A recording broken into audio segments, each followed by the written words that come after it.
Bhimavaram Gita multiplex లో నా movie promotions చేస్తుంటే బ్రదర్ నన్ను కలవడానికి వచ్చారు. చదువు ముఖ్యమా ప్యాషన్ ముఖ్యమా అని చిన్న డిస్కషన్ జరిగింది. రీల్స్ చూసావా?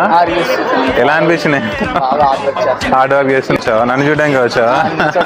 పొద్దున్న చూస్తున్నాను. చిన్న తిరుపతి వెళ్ళి అవునవును 10th క్లాసా? నువ్వే అబ్బా చాలా యంగ్ అందరికంటే. ఇప్పుడు నేను కలిసిన వాళ్ళలో 10th క్లాస్ అంట.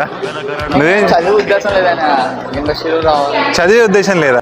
అంటే బ్యాక్గ్రౌండ్ లేదు కదా, మళ్ళీ ఒకేసారి హీరోగా అయితే కుదరదని మెల్లమెల్లగా ఇండస్ట్రీలో జాయిన్ అయ్యి తేజ సజ్జాల వచ్చాడు. చిన్నప్పటి నుంచి చేసుకుంటూ ఆయన చైల్డ్ ఆర్టిస్ట్ గా ఆయనకు చాలా కాంటాక్ట్స్ ఉన్నాయి. చిరంజీవి గారు వీళ్ళందరూ కాంటాక్ట్స్ ఉన్నాయి కాబట్టి ఆయన వచ్చాడు. చదవచ్చు అబ్బా, స్టడీస్ కావాలంటే హైదరాబాద్ లో స్టడీ చేయి, అక్కడ స్టడీస్ చేసుకుంటూ ట్రై చేయి.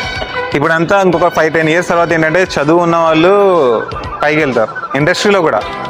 ఆ చదువు రాకుండా చిన్నప్పుడే ఇండస్ట్రీలోకి వచ్చిన వాళ్ళు ఇప్పుడు ఏంటంటే కొంచెం కొంచెం ఫేడ్ అవుట్ అయిపోతారు. బికాజ్ మొత్తం జనరేషన్ అంతా చదువుకుంటుంది కదా. ఇప్పుడు చూసే ఆడియన్స్ అందరూ చదువుకుంటున్నప్పుడు తీసే వాళ్ళు కూడా చదువుకోవాలి, లేకపోతే మనం వెనకబడిపోతాం.